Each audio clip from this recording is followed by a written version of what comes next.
Hi, folks. Welcome back to a Like Us Pod bonus episodes of A Real Housewife of Beverly Hills recap. I am your host, Erin Jones-Wesley.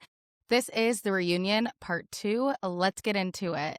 So we start off and we're back with Bose and Amanda, and kind of it gets into this conversation somehow about Bose's tenure because Bose and Amanda had a face off with ChatGPT.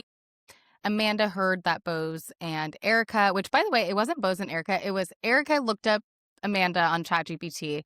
Bose kind of took that idea, ran with it, looked up herself in comparison, and then Amanda heard that happen. So then she looked up Bose and starts kind of digging into how long Bose worked at certain companies. Now, the latest on this is that Bose has since, I'm getting ahead of myself.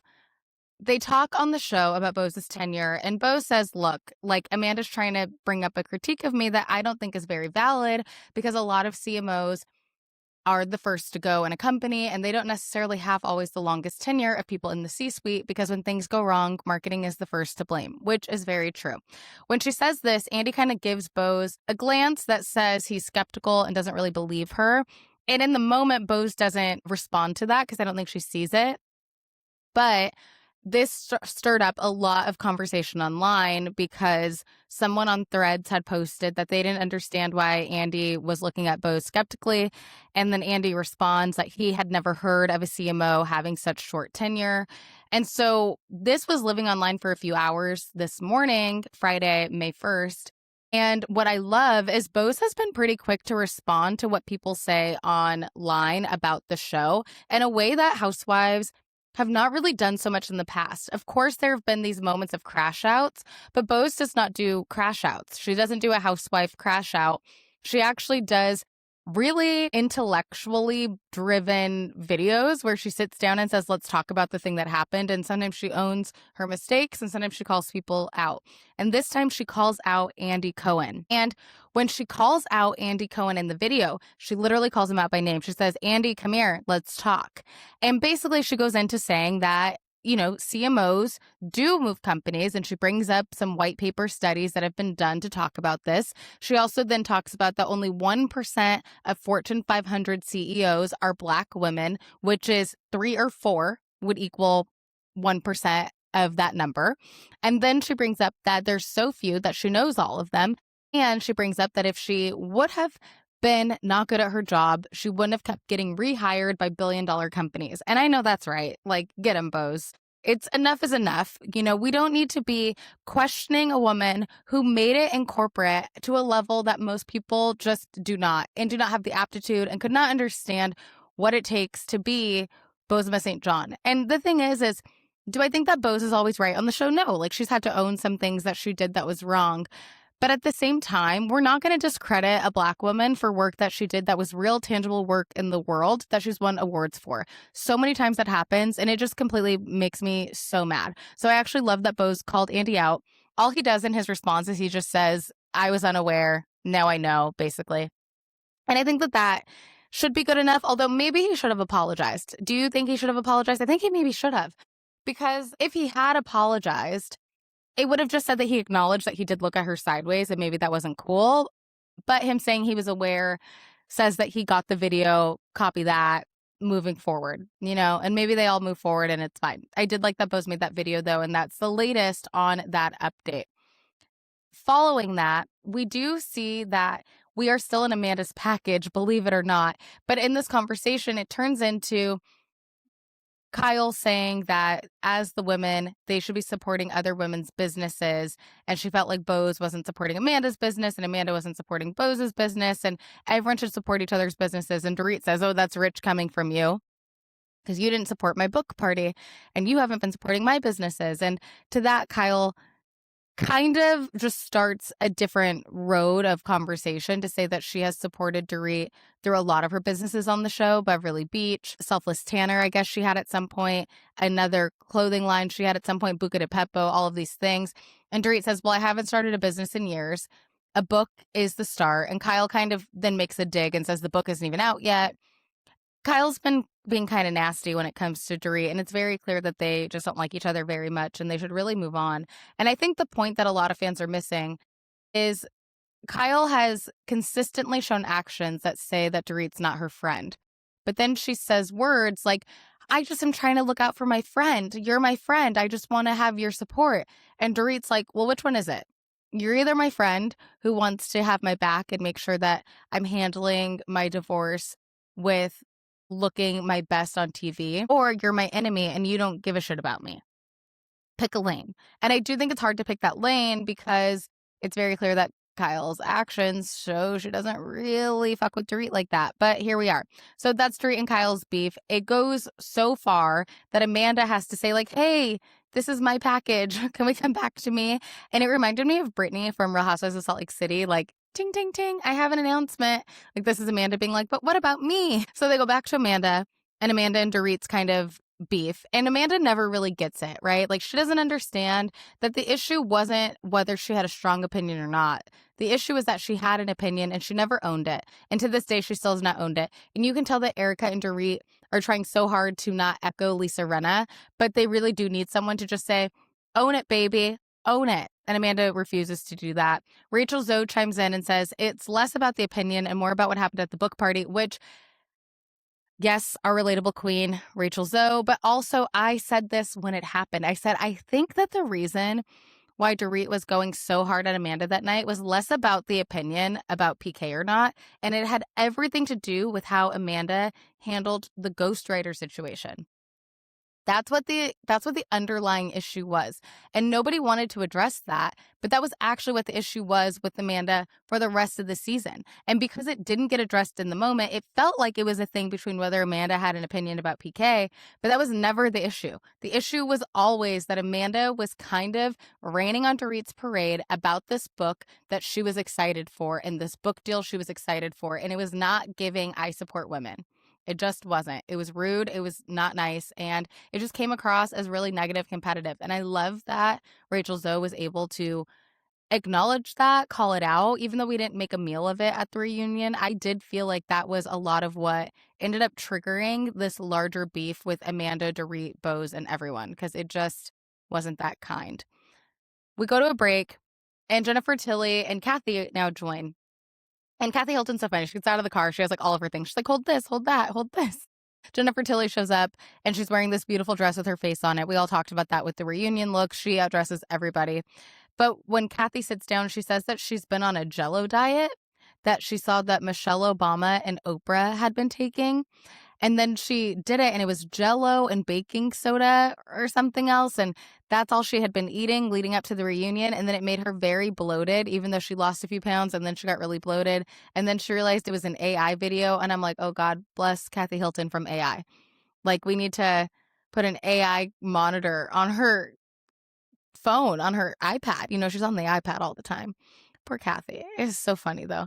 And I feel like it reminded me of, like, in Mean Girls, where they're like, I'm sorry that I'm like, it's Amanda Seyfried's character. She's like, Gretchen, I'm sorry I made fun of you for having diarrhea in Barnes and Noble and laughing at you for it. And I'm sorry for bringing it up now. And it's like, Kathy's talking about how bloated she is and everyone's like laughing at her. And I'm like, this poor woman, she didn't know the difference between AI and something real. She got.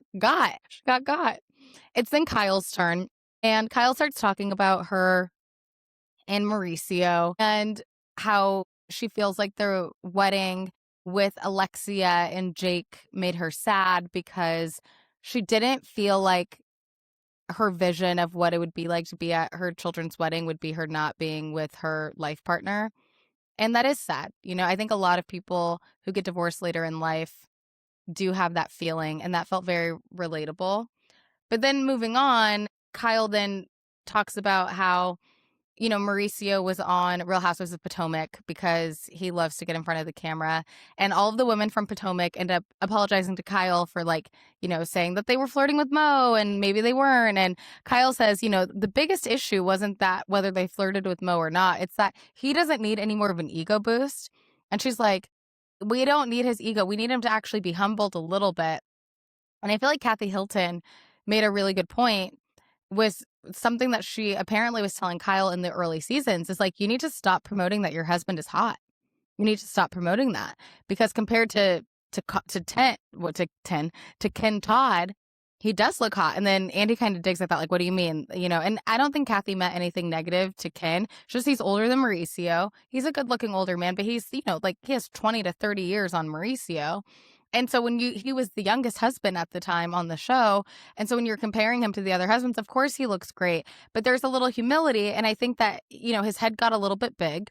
And Kyle also brings up that social media was detrimental to their relationship because there were so many people who could text him and reach him and connect with him.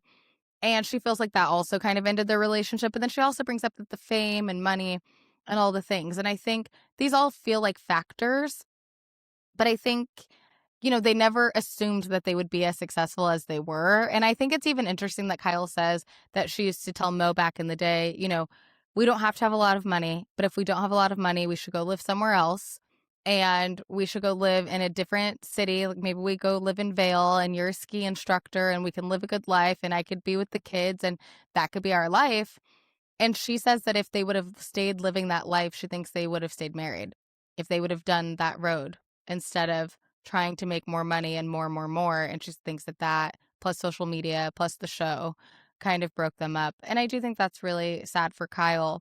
But she also says that the reason why they haven't gotten divorced yet is they're just going to wait until someone's hand gets forced. And Bo's brought up a great point, which is if they wait until someone's hand gets forced because they're in love and want to get married, which is something I had assumed was happening and talked about a few episodes ago. I said, if that happens, I think that means that they're going to hate the next person. I think that's a really great point. Is Bo's like, yeah, but then you have a scapegoat. And Kyle jokes that she kind of wants that because she wants someone to blame. And I think that that's par for the course for Kyle is like, if she does have another woman to blame for Mauricio divorcing her, then she no longer can blame herself for the marriage going wrong. And I think she carries a lot of guilt that she couldn't maintain her marriage, but I don't think it's her fault. I think it's Mauricio's fault and maybe her fault too, but it's not just one person. A relationship doesn't just end with one person. It ends with both people when you've been together for so long. And I think Kyle is she looks so sad when she's talking about all of this. I think her family meant so much to her. And I think she had so much of her identity wrapped in being a good wife. And I still think that because her identity is being a good wife, that's why she's not going to divorce Mauricio. And then they start getting into the business and Kyle says, well, the agency is half hers. And Kathy says, does he know that? And then Erika says, yeah, the money's half yours, but the debt's half yours too. And I don't know if Kyle's ready for that. I don't know the ins and outs of what their financial situation is. I know that they have a lot of money. And so, but I do see people talking online sometimes about that there is a lot of debt and that might be the reason they don't want to get divorced. I think their financial position would change drastically for both of them. And I think that's part of it. But the thing is one day Mauricio will meet someone who marries him, who wants to marry him, and will kick Kyle out of the life that she built. And she should prepare for that. And she should get ahead of it, in my opinion. I just think she should get ahead of it. It's now Sutton's turn.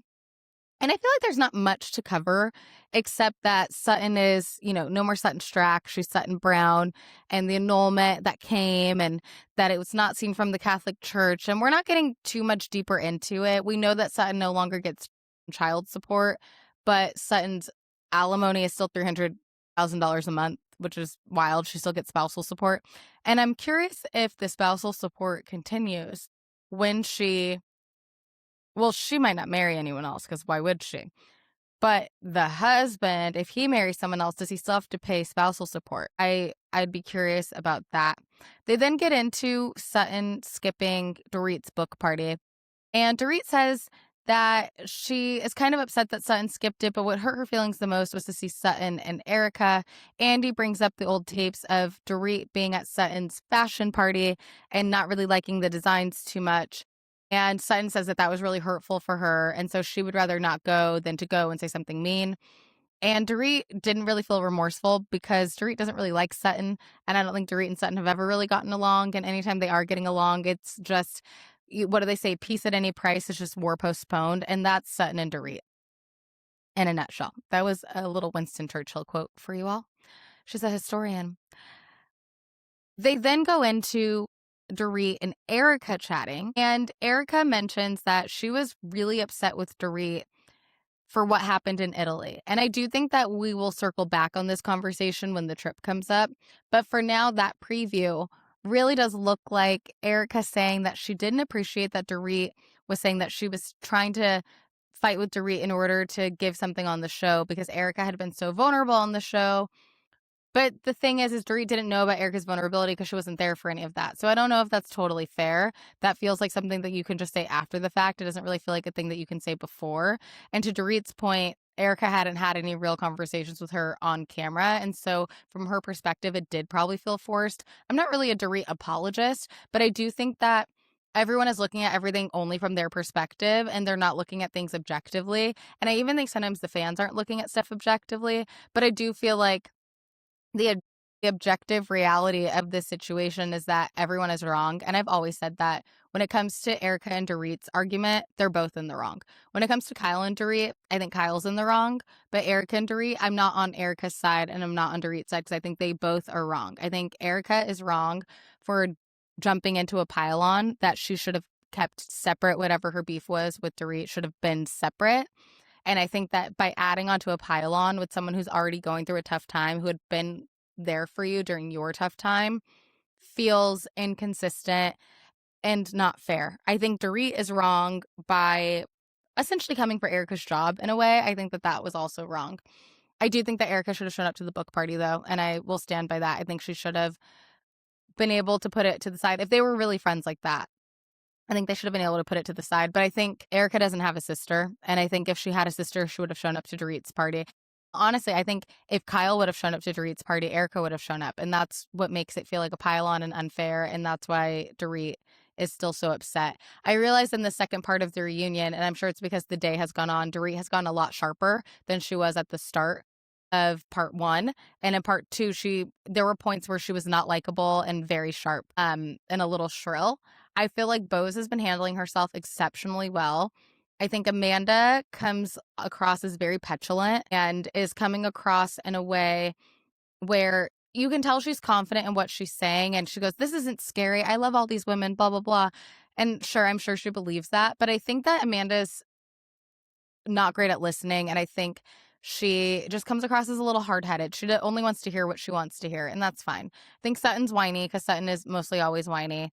And Kyle's most endearing portion is when she's upset about this divorce because that feels emotionally true, but she's so guarded in all the other ways that we're not really getting a great read on Kyle in a way that I think we're all very used to because she did give so much on the show, and lately she's very closed off. I think also Erika is calling it like she sees it for all things, and really who's getting the most of Erika's kind of scorn is Dorit, and I think that will just continue. So that's it. That's all we have for Real Housewives of Beverly Hills.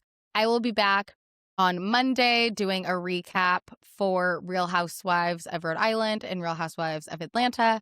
So stay tuned for that. We are doing a scorecard. As of right now, they're pretty neck and neck. I think Rhode Island has a little bit more relatable moments in Atlanta. And as always, we are back for the full Like Us Pod episodes. My sister and I, Danielle, we're covering pop culture, TV, film, news, zeitgeist, all the things. Those release on Thursday. So there's a lot of Like Us going out right now in the world. Stay tuned for all of it. As always, I'm your host, Erin. Follow me on Instagram at Erin Jones-Wesley or on TikTok or wherever else you want to find me. And follow the podcast at Like Us Pod. Thanks so much. Chat with you guys soon.